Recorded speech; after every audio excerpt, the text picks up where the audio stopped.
Hi friends, అందరికీ వందనాలండి. Praise the lord. నంగనాచి నికాస బూతులతో దిగజారిందండి. ఆమె ఏ విధంగా మాట్లాడిందో ప్రతిదానికి మనం కౌంటర్ చేద్దాం. ఇబ్బందేం లేదు. వీళ్ళకి సబ్జెక్ట్ లేదు. మీకు అందరికి తెలుసు. సబ్జెక్ట్ చెప్పలేక ఈ విధంగా అసహనానికి గురయ్యారు. అసలేమో నంగనాచి ఎందుకన్నానో, ఓడిపోయిందని ఎందుకన్నానో మీకే అర్థమవుతది. కాబట్టి వీడియో మొత్తం చూడండి. తప్పనిసరిగా మంచి ఎంటర్‌టైన్ అవుతారు. చూడండి. ఈయన గారు 3 నెలల క్రితం శివశక్తి ఛానల్కి వెళ్ళి డిబేట్కి కూర్చుని అసహనం ప్రదర్శించి లకార పదప్రయోగం చేయడం మనందరం చూసాం. శివశక్తి ఆఫీస్‌లో రాముడిపై డిబేట్ జరిగినప్పుడు కొంతవరకు పర్వాలేదండి. కానీ తర్వాత రోజు జనరల్ డిబేట్‌లో వీళ్ళు మదర్ తెరిసాని ఎంతగానో దూషించారు. ఎవరైతే ఈ సనాతన ధర్మం వాళ్ళు వెలివేశారో వాళ్ళందరిని చేరదీసి ఆదరించినటువంటి మదర్ తెరిసాని నోటికొచ్చినట్టు మాట్లాడుతూ లకారాలతో బూతులు తిట్టినప్పుడు, ఇప్పుడు తప్పు చేసిన వారిని లకారాలతో తిట్టొచ్చు అని మాట్లాడుతా ఉన్నారు గదా! అలాగే బ్రహ్మజ్ఞానులు రేప్ చేసినా పర్వాలేదని అన్నటువంటి స్వామీజీ కూడా లకారం అవుతాడు అని చెప్పి నేను మాట్లాడాను. తర్వాత నీకు క్షమాపణ కూడా చెప్పా. ఎందుకంటే మన క్రైస్తవులుగా బూతులు మాట్లాడకూడదని బైబిల్ స్పష్టంగా చెప్తోంది కాబట్టి క్షమాపణ చెప్పా. తర్వాత వాళ్ళు కూడా చెప్పారు. అయితే అది విషయం. సందర్భం సంబంధం లేకుండా మాట్లాడొద్దు. కాబట్టి లకారాలకు దిగేది మీరే. మేము రియలైజ్ అవుతాం. మీరు రియలైజ్ అవ్వరు. అది గుర్తుపెట్టుకోండి. తర్వాత మా సనాతన ధర్మం మాకు ఎత్ర నార్యస్తు పూజ్యంతే రమంతే తత్ర దేవత, ఎక్కడ స్త్రీలు పూజింపబడతారో అక్కడ దేవతలు నివసిస్తారు అని నేర్పించింది. సనాతన ధర్మాన్ని ఆచరించే ప్రతి వాళ్ళు దీన్ని త్రికరణ శుద్ధిగా నమ్ముతారు. స్త్రీని దేవతగా చూస్తారు అని చెప్పి మనుస్మృతిలో ఉన్నటువంటి ఒక శ్లోకాన్ని చెప్పిందండి. కానీ అదే మనుస్మృతిలో స్త్రీ అనేది కామంతో కూడుకున్నది. ఆమెకి ఎవరు సంబంధం లేదు. పురుషుడైతే చాలు. స్త్రీని ఇంట్లోనే ఉంచండి. స్త్రీని బయట తిరగకూడదు. స్త్రీ పురుషుడి నీడలో ఉండాలి ఖచ్చితంగా అని ఒక కామరూపిణిగా స్త్రీని పోల్చారు. మరి అవి కనిపించినాయా? కనీసం మనుస్మృతి ఉందా ఇంట్లో? చదివావా ఎప్పుడైనా సరే? ఆ ఒక్క శ్లోకం తప్ప మనుస్మృతి మొత్తం స్త్రీలు గాని, అంగవికలాంగుల గురించి గాని, శూద్రుల పట్ల ఎంత వివక్ష ఉందో మరి అవి చదివితేగా తెలుసుద్ది. ఆ ఒక్క శ్లోకం ఎందుకొచ్చిందో నాకైతే అర్థం కావట్ల. మరి అది మాత్రము ప్రక్షిప్తం బ్రిటిష్ వాడు రాసాడని మాత్రం చెప్పరు ఈళ్ళు. సరేనా? కాబట్టి స్త్రీ ఇంట్లోనే ఉండాలి. ఏ పని చేయకూడదు. అంటే బయటికెళ్ళి పని చేయకూడదు, సంపాదించకూడదు. పురుషుడి కిందే ఉండాలి, ఇంట్లో ఉండాలి. అలాగే కామరూపిణి అని చెప్తుంది. మరి అవి కూడా చెప్తే మేము వింటాం మీ నోటితోటి. పైగా స్త్రీ తాను హిందువైతే అదేవిధంగా హిందుత్వవాది అయితే మాత్రమే గౌరవిస్తారు ఇప్పుడున్న వాళ్ళు. కనీసం సెక్యులర్‌గా గూడా ఉంటే స్త్రీని గౌరవించరు. మన తులసి చంద్ గాని వీళ్ళు ఎవరైతే ఉన్నారో వాళ్ళ సంగతి చూస్తున్నాం. ఎంతగా దాడి చేస్తారు మీ హిందుత్వవాదులు. అలాగే నా భార్య విషయంలో నిలబడింది, క్రైస్తవ పక్షాన నిలబడిందని చెప్పి నా భార్య పట్ల ఎంత ఘోరంగా ప్రవర్తించారో, నీచాతి నీచంగా పశువుల కన్నా హీనంగా ప్రవర్తించారో మాకందరికి తెలుసు. మీ యొక్క హిందుత్వవాదం ముసుగులో మీరు వచ్చి కబుర్లు చెప్పక్కర్ల. అంటే అమ్మో దుర్గా అంటారు. అటువంటి ధర్మాన్ని వదిలిపెట్టి దూరేవు కదా ఒక మతంలో. ఎంత గొప్ప సంస్కారం నేర్పిస్తుంది నీకది. ఏ పిలుపందుకుని వెళ్ళావు నువ్వు అందులోకి? ఓహో యెషయా 57:3 యెహోవా పిలుస్తాడు కదా, మంత్ర ప్రయోగపు కొడుకులారా, వ్యభిచార సంతానమా, వేశ్యా సంతానమా, మీరిక్కడికి రండి అని. ఆ పిలుపందుకుని వెళ్ళావా? అందులో దూరావా? అందుకేనా నీ భాష అంత అందంగా ఉంటుంది? అబ్బో, ఆ మతం చాలా గొప్ప సంస్కారం నేర్పించిందే నీకు. బైబిల్‌లో గనక గమనిస్తే బానిసత్వంలో ఉన్నటువంటి ఇజ్రాయేలులను దేవుడు బయటకు తీసుకొచ్చి ఎంతో ప్రేమించి ఒక భర్తలాగా ప్రేమించి చక్కగా వాళ్ళ కాపుదలిస్తూ చూసుకుంటే అవన్నీ మర్చిపోయి ఇతర దేవతలను పూజిస్తూ పిల్లల బలులిస్తూ వావి వరుసలు లేకుండా ప్రవర్తించినప్పుడు దేవుడు వాళ్ళని వ్యభిచార సంతానమా వ్యభిచారులను తిట్టాడు. కారణం తన భర్తలాగా చక్కగా ప్రేమించాడు కాబట్టి. ఆ! మీ దేవుడిలాగా భర్తలాగా ప్రేమించి సంయోగం కాదు. భర్తలాగా అంటే కాపుదల, రక్షణ ఇచ్చాడు కాబట్టి. మరి నన్ను విడిచిపెట్టేసి అంత ప్రేమించిన నన్ను విడిచిపెట్టేసేసి ఆ దేవతల్లో ఏముందని వెళ్లారు? ఆ పాప కార్యాలు ఎందుకు చేశాడని తిట్టాడు. అలాగే ఎవరు ఆ తప్పులు చేశారో ఆళ్ళని కూడా అందరిని తిట్టాడు. అలాగే శిక్షించాడు కూడా. ఇది బైబిల్‌లో ఉన్నటువంటి విషయము. అది అలంకారిక భాష. ప్రాక్టికల్‌గా మీరనుకున్నది కాదు. అయితే ఏదైతే వీరు ఇందాక చెప్పారో స్త్రీలను దేవతగా కొలిసారు అని జెప్పి. మరి రామాయణంలో గనక చూస్తే విశ్వామిత్ర ముని రాముడికి స్త్రీలను చంపండి, తప్పు చేసిన స్త్రీలను చంపమని జెప్తే, ఈ రాముడేమో ముక్కు, చెవులు కోసాడు ముగ్గురికి. ఈ రాముడు, లక్ష్మణుడు కలిసి. ఆ! అక్కడ తాటకి అని జెప్పి ఇలా రకరకాల పదాలు రాక్షసులుగా మాట్లాడటం జరిగింది. అంటే తప్పు చేసిన వాళ్ళని తిట్టడం అనేది ఇటు రామాయణంలో గాని, తప్పు చేసిన తిట్టడం అనేది ఇటు బైబిల్‌లో గాని ఉంది. ఆ! కాబట్టి మీరు వాక్యాలు వక్రీకరించినంత మాత్రాన ఇక్కడ ఎవడు నమ్మడు. ఆ చెవులో పూలు పెట్టొద్దు మాకు. మీకు బైబిల్ గురించి తెలీదు, హిందూ గ్రంథాల గురించి తెలీదు. సరేనా? మొహం తెలియని పరాయి స్త్రీలని నంగనాచి అనేంత స్త్రీ గదా కించపరిచి మాట్లాడితే సిగ్గుపడి మాట్లాడడం మానేస్తుంది అని అనుకుంటున్నావేమో. ఇట్లాంటి పిచ్చి వేషాలేస్తే మిగతా పనులన్నీ పక్కన పెట్టి రోజుకి 2-3 వీడియోలు చేయగలను. నీకు తెలుగు భాషకు పదాలు, వాటి అర్థాలు బాగా తెలుసు కదా! నంగనాచి అనే పదానికి అర్థం ఏంటో చూడు. బైబిల్‌ని ప్రశ్నించావు, బోకు వంశావళిని ప్రశ్నించావు. నేను దానికి జవాబు చెప్పాను. అలాగే సేమ్ ఇలాంటి రిలేషన్‌షిప్పు మీ గ్రంథాల్లో ఉంటే అది కూడా బోకు వంశాల నుంచి అవుతది గదా! అని ప్రశ్నించా. వాటికి సమాధానం చెప్పనన్నావు. చెప్పలేదు. అందుకే ఓడిపోయానని పెట్టాను. తర్వాత మీ వోళ్ళు ఏదో చెప్పబోయారు. బొక్కబోరలో పడ్డారు. అడ్డంగా దొరికారు. అది కూడా వీడియో చేశా. ఇప్పుడైనా ఈ వీడియోలో కనీసం అలా అన్నాను గదా! సిగ్గు తెచ్చుకొనైనా సరే ఓడిపోయావని చెప్పి అన్నాను గదా! అని చెప్పి సిగ్గు తెచ్చుకొనైనా సరే ఆన్సర్ చెప్తావు గదా! అనుకుంటే చెప్పలా. ఎందుకంటే మీ దగ్గర ఆన్సర్ లేదు కాబట్టి. మీకు ప్రశ్నించడం, బురద చల్లడం వచ్చు గానీ జవాబు చెప్పుకోవడం రాదు. ఆ! కాబట్టి అక్కడ అర్థమవుతుంది. అసలు నంగనాచని ఎందుకన్నాను? ఎందుకంటే మీరు ప్రవర్తించిన విధానం అలా ఉంటది. ఆన్సర్ చెప్పరు గానీ ప్రశ్నిస్తూ పోతామంటారు. ప్రశ్నను అర్థం చేసుకునేటువంటి ఆ స్థాయి జ్ఞానం లేదు మీకు. ఆ!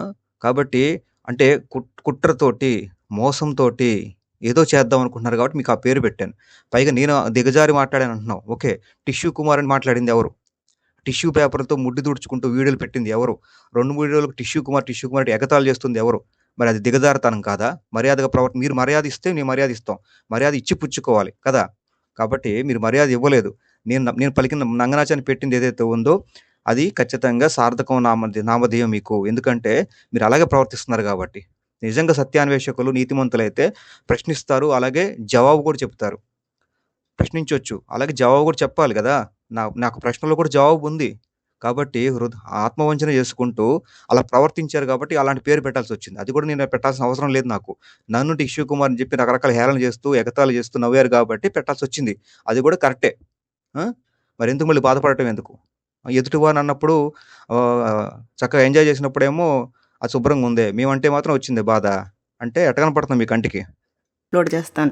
నా పిల్లల జోలికి తల్లిదండ్రులు దగ్గర లేకుండా వచ్చి ఈ దిక్కుమాలిన కరపత్రం చేతిలో పెడితే కడుపు మండదా, మండింది అడుగుతాను. ఒరే మూర్ఖుడా, దరిద్రుడా, నీకు ఎంత దురదేసి నువ్వు ఎన్ని వీడియోలు చేసుకున్నా నేను ప్రశ్నిస్తూనే ఉంటాను. ఏం పీక్కుంటావో పీక్కో. ఇది క్లుప్తంగా నేపథ్యం.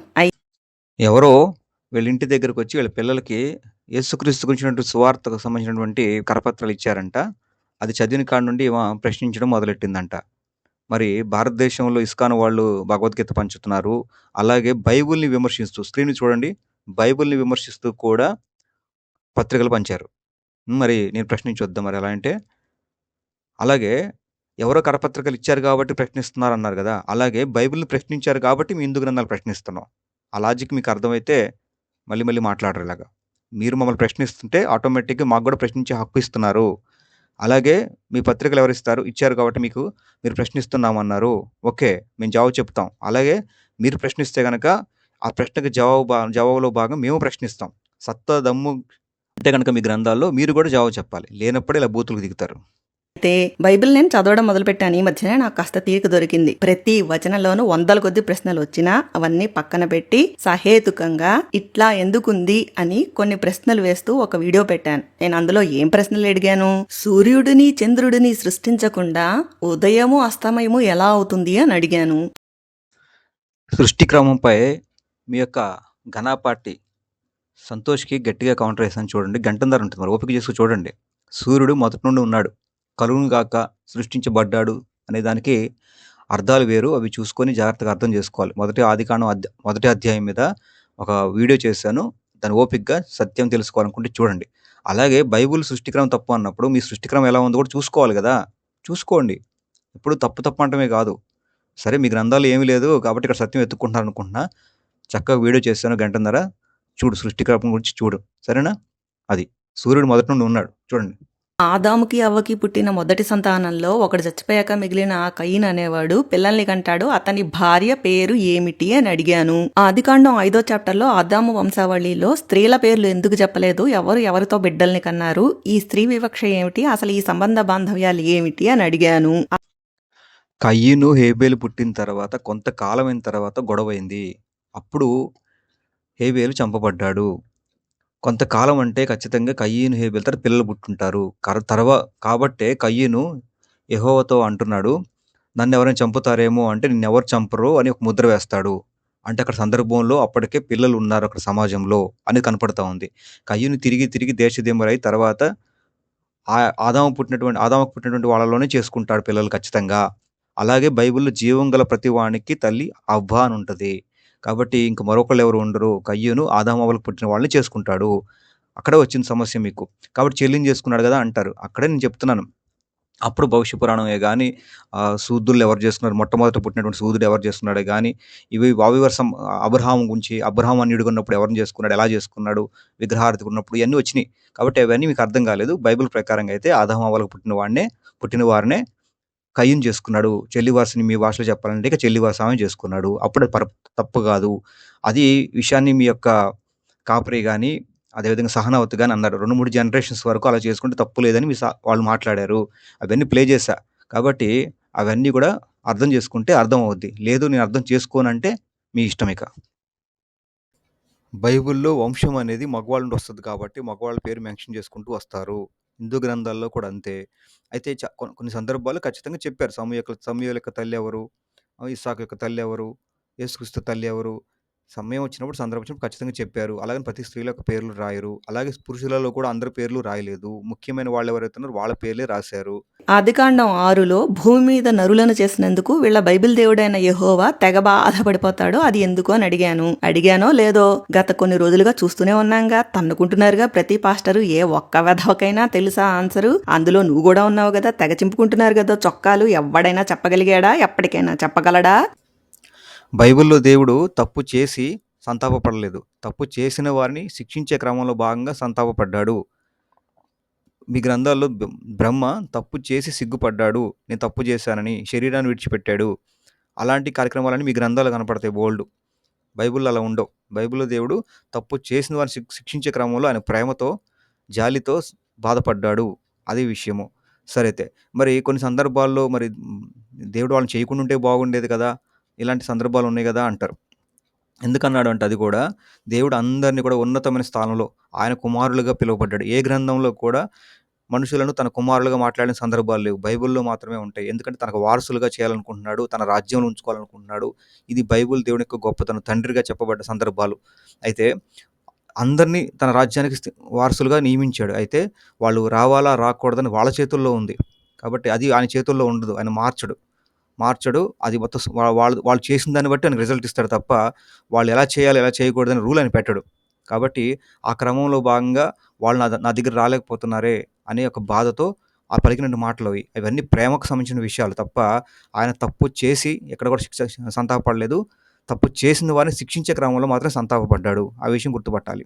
పెట్టావు, నాది బోకు వంశావళి అన్నావు కదా, ఈ మతం బోకు వంశావళి అన్నావు కదా, అది మా దేవుని చెప్తాము అని సింపుల్ గా వదిలేసి మాది తినాలే మీది తినాలే అనుభవం. భవిష్య పురాణం అన్నావు, అదేదో పట్టుకొచ్చావు, వ్యాసుడు అన్నావు, కర్ణుడు అన్నావు, భరద్వాజుడు అన్నావు, ఏదో నోటుకొచ్చినట్టు కూసావు. ఆది కాండంలో ఉన్నటువంటి బైబిల్ వంశావళి తప్పు అని మాట్లాడే మీకు అది దేవుడి చిత్తం అని చెప్తే ఆన్సర్ సరిపోదు కాబట్టి సేమ్ అలాంటిది నీకు చూపించాను. కాబట్టి అది అర్థం చేసుకునే స్థితి మీకు లేదు. మనసు ఇది ఇప్పుడు కూడా లేదు. అర్థమైంది కానీ నిద్రపోతున్నట్టు నటిస్తున్నారు. మీ మనస్సాక్షి ఎప్పుడు గద్దిస్తే ఖచ్చితంగా తప్పు వేడుకోండి, మీ దేవుడిని అడిగి తప్పు చేశానని వేడుకోండి, లేకపోతే కర్మఫలం అనుభవిస్తారు. అది సంగతి. ఆ పైగా నేను అడిగినట్టుగా జవాబు చెప్పలేదు. జవాబు చెప్తే ఆటోమేటిక్గా మీ క్వశ్చన్కి ఆన్సర్ వచ్చేస్తుంది. బైబిల్ తప్పు అంటాం కాదు. అలాగే మీ గ్రంథాలు ఎంతవరకు కరెక్టో చూపించాలి. మీరు నాస్తికులేం కాదు కదా. కాబట్టి ప్రశ్నకి ప్రశ్న కూడా ఉంటుంది, ప్రశ్నలకు జవాబు ఉంటుంది. అది బైబిల్ విధానం కూడా. ఏంట్రా పెంట వెధవ, ఏంట్రా తంబునైలు నంగనాచేంటి, ఏం మాట్లాడలేను అనుకున్నావా, నేను తిట్టలేను అనుకున్నావా, నాకు తిట్లు రావు అనుకున్నావా? ఓకే, అది ప్రక్షిప్తం అనుకుంటే దాంతో పాటు మనం వ్యాసుడి జన్మ గురించి మాట్లాడాం, అలాగే కర్ణుడి జన్మ గురించి మాట్లాడాం, అలాగే భరద్వాజుడి జన్మ గురించి మాట్లాడాం. వాటి గురించి జవాబు చెప్పలేదు. అవి పక్కన పడేసేసి జవాబు చెప్పకుండా భవిష్య పురాణం నీకు నచ్చలేదు, అది మ్లేచ్ఛ వంశం అనే కాన్సెప్ట్ తీసేస్తే మొత్తం హిందూ గ్రంథాల్లో చాలా చోట్ల ఈ మ్లేచ్ఛ వంశం గురించి ఉంటుంది. మ్లేచ్ఛ వంశం అలాగే ఈ యొక్క పాషాండ మతాలు అనే కాన్సెప్ట్ ఉంటుంది. అంటే ఇది తీసేస్తే మొత్తం పోతున్న జ్ఞానం కూడా లేదు. హిందూ గ్రంథాల పట్ల అవగాహన లేదు. ఎన్నాళ్ళు వేస్తావు ఈ పాచిపోయిన ప్రశ్నలు? ఈ ఛానల్ పెట్టి నుంచి ఈ పాచిపోయిన ప్రశ్నలు వేస్తూనే ఉన్నావు. నా చిన్నప్పటి నుంచి వింటూనే ఉన్నాను. వీటన్నిటికీ వెల్ ఎస్టాబ్లిష్డ్ ఆన్సర్స్ ఉన్నాయి. నా చిన్నప్పుడు పురాణ వాచస్పతి మల్లాది గారి దగ్గర నుంచి ఈ రోజు సామవేదం గారి వరకు ఈ ప్రశ్నలకు సమాధానాలు చెప్తూనే ఉన్నారు. అన్ని చోట్ల లభిస్తూనే ఉన్నాయి జవాబులు. నిన్నగాక మొన్న కాపరి గారి ఛానల్లో కూడా చక్కగా వివరించే చెప్పారు. అంతా విని ఏం చేసావు నువ్వు? మళ్ళీ అవే పాచి ప్రశ్నలు నిన్న పెట్టావు. ఎందుకు చెప్పాలి నీకు జవాబు? అసలు నాకేమిటి అవసరం? నాకు సనాతన ధర్మం మీద, సనాతన ధర్మపు గ్రంథాల మీద అవగాహన ఉందో లేదో నీకేంటి బే? ఏంటి నీకేంటి? నాకుంటే ఏంటి, ఉండకపోతే నీకేంటి నొప్పి? నీకుందా బైబిల్ జ్ఞానం? బాగా కాలినట్టుందే. కాలుతుంది మరి.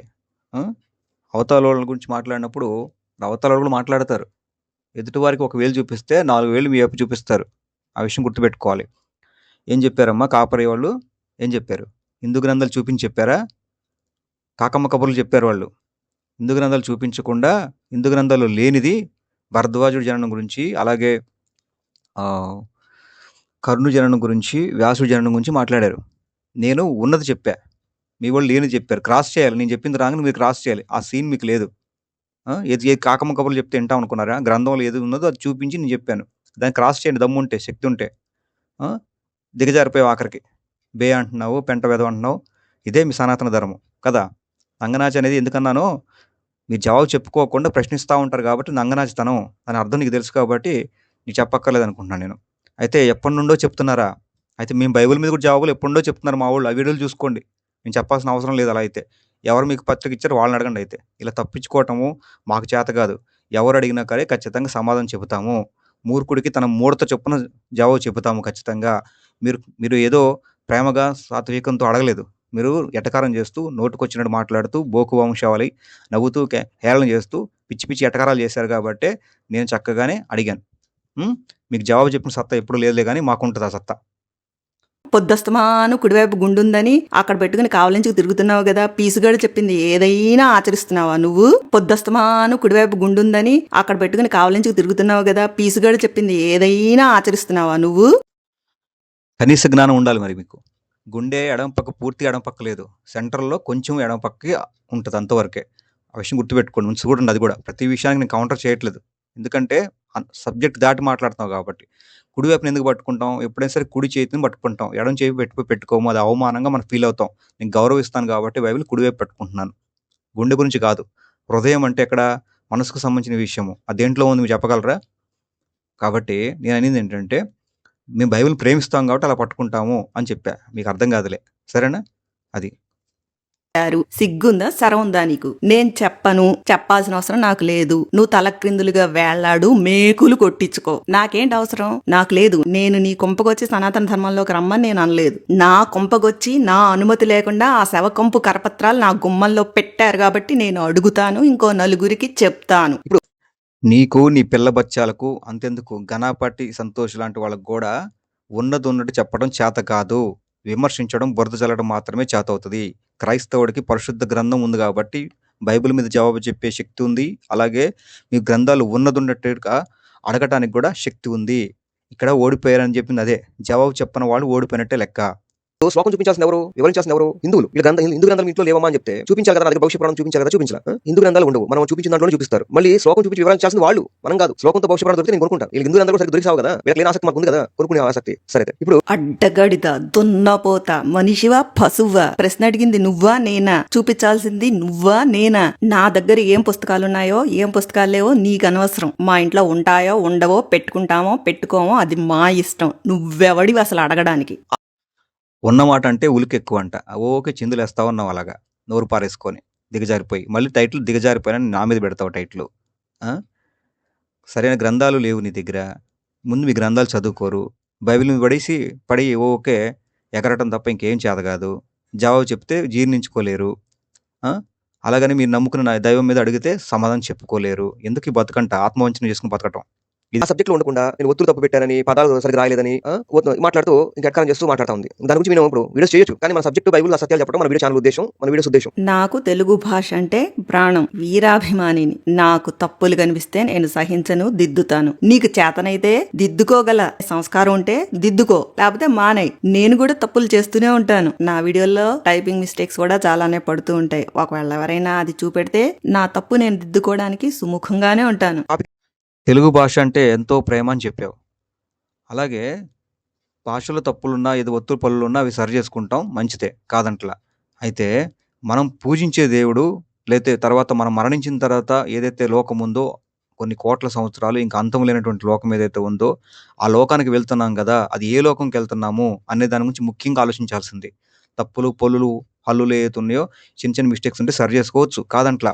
పైగా అవి కూడా నన్ను సరి జేసుకోమని ఇష్టం వచ్చినట్టు మాట్లాడుతూ అడిగావు. ప్రేమగా మాట్లాడలేదు. ఇష్టం వచ్చినట్టు చెప్పావు. ఆ! కాబట్టి అలాగే అసలు సబ్జెక్ట్ పక్కన బెడేసేసి, ఆ సబ్జెక్ట్ మీద దృష్టి పెట్టావు. డైవర్ట్ చేసావు టాపిక్కు. సరేనా? అందుకని నా దాని గురించి ముట్టుకోలేదు. నేర్చుకుంటా కావాలంటే నేర్చుకుంటా. ఇబ్బందేం లేదు దానివల్ల. కానీ అంతకన్నా ఇంపార్టెంట్ ఏదో దాని మీద దృష్టి పెట్టాలి.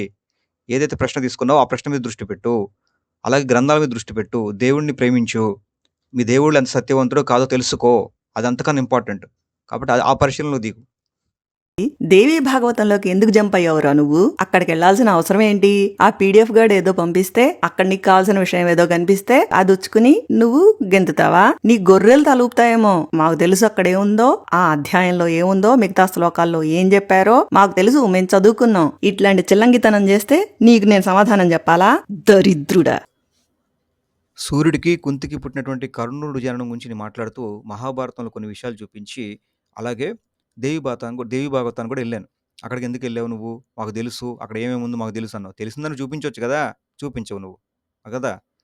ఇక్కడ మీ తొట్టి బ్యాచ్ ఎవరైతే ఉన్నారో, మీ యొక్క తొట్టి బ్యాచ్ వాళ్ళేం చెప్పారు? కర్ణుడు బలవంతంగా పుట్టలేదు అని చెప్పారు. బలవంతంగా పుట్టిందని నేను దేవి భాగవతంలో చూపించా. అతను శపిస్తాను.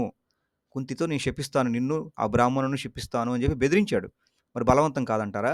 కాబట్టి నేను ధర్మబద్ధంగా ప్రశ్నించా. సత్తాశక్తి ఉంటే చూపించాలి.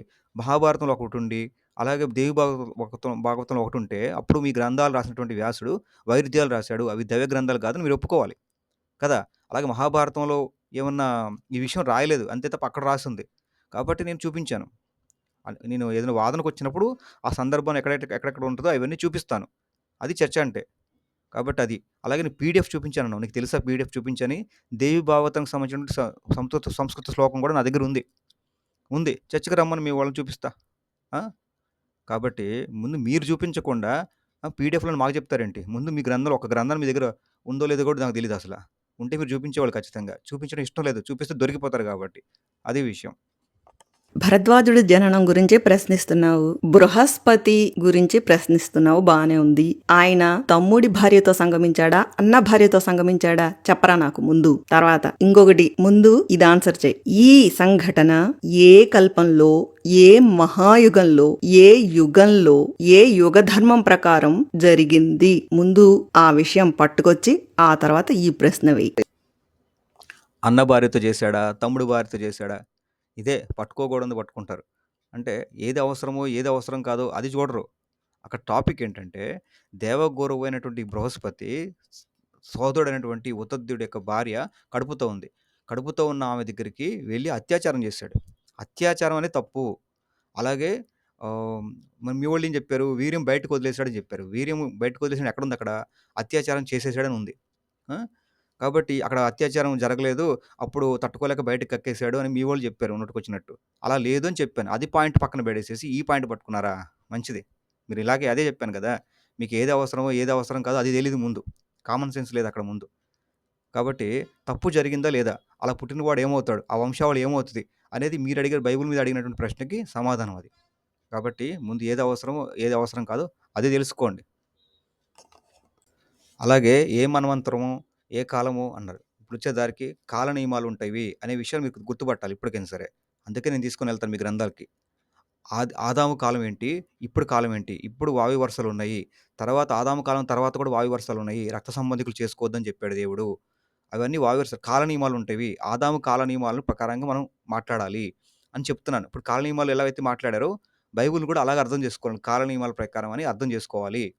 ఓకేనా? అలాగే ఇప్పుడు బ్రహ్మ తన కూతురు ఏదైతే సరస్వతి ఎవరైతే ఉన్నారో ఆమెతో అత్యాచారం చేశాడు. అప్పుడు తన తప్పుని తెలుసుకొని సిగ్గుపడ్డాడు అని ఒక ఆన్సర్ కూడా మనం గతంలో చెప్పాం. దానికి కొంతమంది ఏం చెప్పారంటే కాల నియమాలేంటి? ఆ లోకం సంబంధించినటువంటి ఏంటివి అని చెప్పి ఈ భవాని అనే ఒక ఇన్‌స్టాగ్రామ్‌లో ఉంది. ఆమె కూడా అలాగే మాట్లాడింది. ఏ కాలం అయితే ఏంటి? గ్రంథంలో అక్కడ తప్పని చెప్పబడిందా లేదా? పాప కార్యానికి సిద్ధపడ్డావని కొడుకులు తిడతా ఉన్నారు బ్రహ్మని. ఏ కాలంలో అయినా సరే అక్కడ పాపం జరిగిందా లేదా అని సబ్జెక్టు. అక్కడ అత్యాచారం అనే పదం వాడారు. బృహస్పతి ఈ మమత కాన్సెప్ట్‌లో. అత్యాచారం అంటే తప్పు అని అర్థం. ఏ కాలం అయితే ఏంటి? అక్కడ తప్పు జరిగిందని చెప్తుంది మీ గ్రంథం. ఆ బోకు వంశావళిలో ఒక్కడంటే ఒక్కడైనా తపశ్శక్తి సంపన్నుడున్నాడా, పైలోకాలలో విహరించగల శక్తి గలవాడున్నాడా, భూత భవిష్యత్ వర్తమానాలు చెప్పగలిగేవాడున్నాడా, అద్భుతమైన రచనలు చేయగలిగేవాడు ఎవడైనా ఉన్నాడా, మంచి రాజు ఎవడైనా ఉన్నాడా, యుద్ధాలు ఎవడైనా చేశాడా? ఏం పీకేర్రా ఆ బ్యాచ్ అంతా ముమ్మాటికి బోకు వంశావళియే. బ్లేజర్ వీరుడు బైబిల్ చదివితే కదా తెలిసేది. బైబిల్ చదువు, ఎలాగ చదువుతున్నాక మొత్తం చదువు.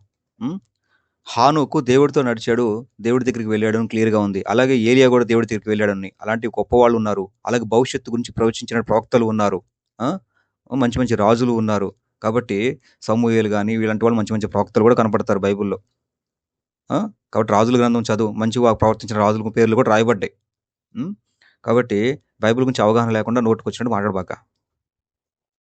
ఇక భూతకాలం గురించి ఎవరైనా రాశారా అన్నావు. మోషే పంచకాండాలు మోషే రాశాడు. సృష్టి క్రమం గురించి అసలు మోషేకి ముందు ఏమేమి జరిగిందంతా రాసింది మోషేనే. కాబట్టి పిచ్చి పిచ్చిగా మాట్లాడబాక. జాన్ పాల్ గారు అయితే చాలా అద్భుతంగా చెప్తారు. చూస్తావా ఎలా చెప్తారో? బైబిల్లో చాలా స్పష్టంగా చెప్పబడింది. నరుల కుమార్తెలు అంటే కయ్యను వరుస, దేవుని కుమారులు అంటే షేతు వరుస. వాళ్ళిద్దరు ఎప్పుడైతే ఇంటర్వ్యూలు అయ్యారో అప్పుడు దేవుడు తుడిచిపెట్టేసి ఒక్కని బయట తీస్తున్నాడు జలప్రలయంలో. ఆయన పేరు నోవహు. ఆయన ఫ్యామిలీ బయట తీశాడు. తర్వాత ఆయన కూడా పెట్టాడు, అందులో షేము బయట తీశాడు. వాళ్ళు పెట్టారు, మళ్ళీ ఆదాము అబ్రాహాము బయట తీశాడు. ఆయన పెట్టాడు, యోధాగోత్రాన్ని తీశాడు. వాళ్ళు పెట్టారు, యేసు బయట తీశాడు. చూసావా బైబిల్ దేవుడు యెహోవా ఎంత చవట సన్నాసో, ఎంత బాగా చెప్పారో జాన్ పాల్ గారు. జలుబు చేసిందనుకో టిష్యూ తోటి ఒక 4-5 రోజులు తుమ్ముడు తుడుచుడు చేస్తే సరిపోతుంది. ఆ తర్వాత తగ్గిపోతుంది. ఇదేంది ఇది? ఒక్కడంటే ఒక్క ఫ్యామిలీని కూడా సరైన వాడిని క్రియేట్ చేయలేని చేతగాని చవట దద్దమ్మ సన్నాసి. సృష్టించుడు తుడుచుడు ఏంది ఇది? భవిష్యత్తులో జాబ్ లేదు. బైబిల్లో అనేక మంది మహానుభావులు ఉన్నారు, దేవుడి రాజ్యానికి వెళ్ళిన వాళ్ళు ఉన్నారు, అనేక మంది నీతిమంతులు ఉన్నారు అని బైబిల్ చెప్తా ఉంది. క్లియర్గా చదువుకో. సరే, తర్వాత చాలా మందిని తుడిచిపెట్టాడు అన్నాం. బైబిల్లో దేవుడు తప్పు చేసిన వారిని ఊరుకోడు, తుడిచిపెడతాడు గ్యారంటీగా. అది మీ గ్రంథాలలో కాదు. ఏదైతే బలవంతం చేసినటువంటి సూర్యుడి విషయంలో ఏం జరిగింది, అలాగే బృహస్పతి మరి ఆ విధంగా మమ్మల్ని అత్యాచారం చేసినటువంటి బృహస్పతి శిక్ష పడిందా, అలాగే బలవంతం చేశాడు అని చెప్పి సత్యవతి చెప్తా ఉంది. అలాంటి పరాశర మహర్షికి ఏం జరిగింది? కాబట్టి ఇంద్రుడు చేసినటువంటి పాపాలు ఇలాగ చాలా వాళ్ళు ఎవరిని తుడిచిపెట్టరు మీ గ్రంథాల్లో. తప్పు చేసిన వాళ్ళని ఎవరిని తుడిచిపెట్టినట్టు కనపట్లా. మరి బైబిల్లో అలా కాదు. తప్పు చేసిన వాళ్ళందరూ తుడిచిపెడతాడు, నీతిమంతులను బతికిస్తాడు, వాళ్ళని దీవిస్తాడు, ఆశీర్వదిస్తాడు, ఆయన సంధికి చేర్చుకుంటాడు కూడా బైబిల్లో. కాబట్టి వెనక ముందు తెలుసుకోకుండా మాట్లాడుతా ఉన్నా పిచ్చి పట్టింది అలాగా. రక్త ప్రోక్షణ వీడియో చూస్తే నా చెవులు కనిపించింది. మాయాబజార్లో ఘటోద్గజుడి డైలాగ్సే గుర్తుకొచ్చాయి. అత్తనాదములు శ్రవణానందకరముగానున్నవి. వీడి లేటెస్ట్ వీడియోలో తమ్మునేల్ మీద చూసారా? కుడివైపునున్న గుండె జారిపోయిందో, గుండెతో పాటు నెంబర్ ప్లేట్ కూడా జారిపోయిందో ఏమిటో. Number plate missing. ఎలా ఉంటుందంటే అది, వీడి నెంబర్ ప్లేట్ మిస్సింగ్, మీకు ఎవరికైనా దొరికిందా? వీడి నెంబర్ ప్లేట్ మిస్సింగ్, మీకు ఎవరికైనా దొరికిందా? వీడికి ఇంకో ఝలక్. కాపరి ఛానల్లో 3 గంటలు నా మీద వీడియో పెట్టి ఇష్టం వచ్చినట్టు మాట్లాడుతూ, బూతులు మాట్లాడుతూ సునకానందం పొందారు. ఆ బూతులన్నీ విని ఇంకే చెవులకి వినసొంపుగా ఉందంట. ఉంటుంది. ఎందుకంటే మీరంతా బూతు ధర్మం సంబంధించిన వ్యక్తులు కాబట్టి బూతులు మీకు వినసొంపుగా ఉంటాయి కాబట్టి అలాగే ఉంటుంది. కాదంట్లా. మేము బూతులు మాట్లాడకూడదు. బూతులు మాట్లాడితే మా దేవుడు ఒప్పుకోడు, పరలోక రాజ్యం చేర్చుకోడు. కాబట్టి మా ధర్మానికి మీ ధర్మానికి చాలా తేడా ఉంది. ఆ విషయం గుర్తుపట్టండి. ఇంకా ఏదైతే బైబిల్ నేను హృదయానికి హత్తుకుని పెట్టినటువంటి తమ్మునేల్స్ పెట్టకుండా దానికి వేరేగా పెట్టావెందుకు, చేతులు కట్టుకున్న తమ్మునేల్ ఎందుకు పెట్టావని మాట్లాడుతా ఉంది. ఇప్పటికైనా అర్థం చేసుకో. నా యొక్క వీడియోస్కి వెళ్తే కొన్నిటి దగ్గర బైబిల్ పట్టుకున్నటువంటి వీడియోస్ ఆ తమ్మునేల్ ఉండదు. ఎందుకు ఉండదంటే అందులో బైబిల్ సబ్జెక్టు ఉండదు కాబట్టి. ఇప్పుడు దీంట్లో కూడా అంతే. బైబిల్ సబ్జెక్ట్ లేకుండా ఓన్లీ హిందూ గ్రంథాలతో ఉన్నప్పుడు, ఓరల్ సబ్జెక్ట్ ఉన్నప్పుడు ఖచ్చితంగా నేను ఆ తమ్మునేల్ అనేది బైబిల్ పట్టుకుని పెట్టను, నార్మల్గా పెడతా. ఏదైతే ఇప్పుడు కాపరికి కౌంటర్ చేస్తూ వీడియో పెట్టానో అది లేవు. దాంట్లో ఓన్లీ హిందూ గ్రంథాలతోనే నేను క్వశ్చన్ చేశాను వీళ్ళని. హిందూ గ్రంథాలతోటే క్వశ్చన్ చేసా. ఒక యెహోషువ గ్రంథం గురించి ఒక విషయం ఉంటుంది అంతే తప్ప. కాబట్టి నాకు బైబిల్ గురించి ఎక్కువ సబ్జెక్ట్ ఇస్తున్నాను అనుకున్నప్పుడు బైబిల్ పట్టుకున్నటువంటి తమ్మునేల్ పెడతా. లేదు హిందూ గ్రంథాలతో గట్టిగా వేసుకున్నాను అనుకున్నప్పుడు పెట్టను. అలాగే ఓరల్ సబ్జెక్ట్ కూడా పెట్టను, కార్ రికార్డ్స్ కానీ అలాంటి వాటికి పెట్టను. కాబట్టి నా యొక్క ఒపీనియన్ అది. ఇప్పటికైనా అర్థమైంది అనుకుంటున్నాను. చాలా సంవత్సరాలుగా అమెరికాలో ఉంటున్నాం. ఇక్కడి తెల్లవారు వారి నమ్మకాన్ని మా మీద రుద్దడం గాని, ఏ రోజైనా మన సంస్కృతిని చిన్నచూపు చూడడం గాని, అసౌకర్యం కలిగించడం గాని చేయలేదు. క్రౌంచ ద్వీపంలో పుట్టిన మ్లేచ్ఛ జాతి వారు ఇంత సంస్కారంతో ఉంటే, పుణ్యభూమిలో పుట్టిన నీకేమైంది ఇంత దిగజారుడు తనం చూపిస్తున్నావు? ప్రేక్షకులారా, మీకు ఈ వీడియో నచ్చిందనుకుంటున్నాను. పుణ్యభూమిలో పుట్టినటువంటి నేను బూతులు తిట్టానంట. మరి ఈ పుణ్యభూమిలో పుట్టినటువంటి ఏమ ఎన్ని రకాలుగా నన్ను తిట్టిందో మీరంతా చూశారు కదా. పైగా ఈమె చెప్పే విషయం ఏంటంటే నేను నంగనాచి అన్నాను కదా అని. నంగనాచి ఎందుకన్నాను? బైబిల్ మీద ప్రశ్నించడమే గానీ, మీ గ్రంథంకి జవాబు చెప్పవా? ఆ! కాబట్టని నేను నంగనాచితనం వద్దు అని ఉద్దేశం చేత ఆ పేరు పెట్టాను. అది కూడా ఎందుకు పెట్టాను? అలా కూడా నాకు ఇష్టం ఉండదు. కానీ టిష్యూ కుమార్ అని చెప్పి ముడ్డి తుడిచిన గుడ్డలు ఆ వీడియోలు పెడుతూ మరి చేసినటువంటి విధానం కరెక్టా? కరెక్ట్ కాదా? కాబట్టి ఆ బాధ ఉండాలి చెప్పాను. అలాగే అది బూతు పదం కూడా కాదు. ఇప్పుడు వీడియోలో చూసారుగా ఎన్ని బూతులు మాట్లాడిందో. ఈ పుణ్యభూమిలో పుట్టినటువంటి ఈమె. అది విషయం.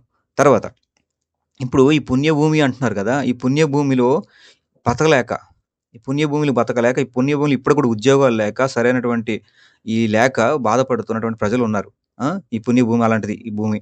కానీ ఎవరైతే యేసుక్రీస్తుని విశ్వసించిన వాళ్ళు గాని, వాళ్ళంతా కూడా చక్కగా ఆశీర్వదించబడ్డారు. ఈ ఎడారి మతం అంటున్నారు. వాళ్ళంతా కూడా దీవించబడ్డారు. చక్కగా ఉన్నారు. మరి ఈ పుణ్యభూమి మాత్రం ఇప్పటికి కూడా ఇలా పేదరికంతో, నిరుపేదంతో బతుకుతా ఉంది. ఈ పుణ్యభూమిని వదిలేసి ఎళ్ళిపోయావు నువ్వు. ఆ! అలాంటి పుణ్యభూమి అనమాట ఇది. ఏది పుణ్యభూమో తెలిసింది కదా!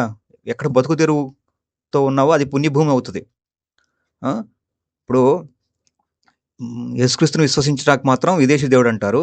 కానీ అదే విదేశాలకెళ్ళి బతుకుతారు వీళ్ళు మళ్ళీ ఎలక్షన్ కాడ నుండి. హ్మ్. పైగా సువార్త పత్రికలు అమెరికాలో ఎవరు ఇవ్వలేదంటున్నావు. నువ్వేగా చూపించావు. ఇంగ్లీష్ సువార్త పత్రికలు చూపించావు నీ యొక్క వీడియోలో. ఇస్తారు. అయితే అది చర్చిలకెళ్ళి ఎక్కడో తీసుకొని ఉంటావు. లేకపోతే మీ వోళ్ళు ఎవరో ఇచ్చుంటారు. తప్పు లేదు. మత ప్రచారం చేస్తే తప్పు లేదు. మత ప్రచారం చెయ్యకపోతే తప్పు. అది ఏ మతస్థుడైనా సరే హిందూ అయినా, క్రిస్టియన్ అయినా, ముస్లిం అయినా సరే. మత ప్రచారం చేయకపోతే తప్పు గానీ, మత ప్రచారం చేస్తే తప్పు కాదు. ఎందుకంటే తనకు తెలిసినటువంటి మంచిని, తాను నమ్మినటువంటి గొప్ప దేవుడిని పరిచయం చేయాలి. స్వార్థం లేకుండా అనేది నా యొక్క రూల్. తర్వాత ఇక అమెరికాలో ఎవరైతే మత ప్రచారం ఎవరు చేస్తారంటే ఎక్కువగా హిందువులు చేస్తారు. ఇస్కాన్ వాళ్ళు గాని వాళ్ళు చేస్తారు. కానీ వాళ్ళకి స్వేచ్ఛ ఇస్తాం. వాళ్ళనేమి ఆటంకపరచం. మేము భయపడం. క్రైస్తవులు ఎప్పుడు కూడా ఎవడో మత ప్రచారం చేసినంత మాత్రం మారిపోతానని భయపడం. ఒకవేళ మారిపోయినా మేము ఏమి పోతే పోయాలనుకుంటాం. మీకులా ఏడవము, గోల పెట్టం. తన్నము, గుద్దము, పేడ నీళ్ళు చల్లటం చెయ్యం, చర్చిలు కాల్చము. ఇంకా విదేశాల్లో ఇంకా హిందూ టెంపుల్స్ కట్టి పెడుతున్నారు గవర్నమెంట్లు అక్కడ. ఇక్కడ మాత్రం చర్చిలు కాల్చేస్తున్నారు ఇక్కడ భారతదేశంలో. అది మీకు మాకున్న తేడా అది. క్రైస్తవ దేశాలకి, హిందూ దేశంకి ఉన్న తేడా అది గమనించి ఇప్పటికైనా సరే. కాబట్టి పుణ్య దేశాన్ని వదిలేసి వెళ్ళిపోయావు. ఆ! ఏ దేశంలో ఉన్నావు? ఏ మత దేశంలో ఉన్నావు? ఏ దేవుడిని అనుసరించే వాళ్ళు ఎలా ఉన్నారు? ఏ స్థితిలో ఉన్నారు? మరి ఏ దేవుడిని భారతదేశ దేవుళ్ళు ఏ దేవుడిని పూజిస్తూ ఈ దేశం ఈ పరిస్థితిలో ఉంది? ఇవన్నీ గుర్తుపట్టు. ఎవరు మంచిది? ఇప్పుడు దేవుడిని అనుసరించే విధానాన్ని బట్టే కదా మనుషులు ప్రవర్తిస్తారు. కాబట్టి ఏ దేశం గొప్పది? ఏ దేవుడు గొప్పోడో ఇప్పటికైనా ఆలోచన చెయ్యి. ఇప్పటిదాకా ఇక వీడియోని వాచ్ చేసిన అందరికి కూడా ధన్యవాదాలండి. మీకందరికి వందనాలు. Thank you. నచ్చిన వారు లైక్ చేయండి. కామెంట్ చేసి మీకు అభిప్రాయాన్ని పంచుకోండి. Thank you. Praise lord.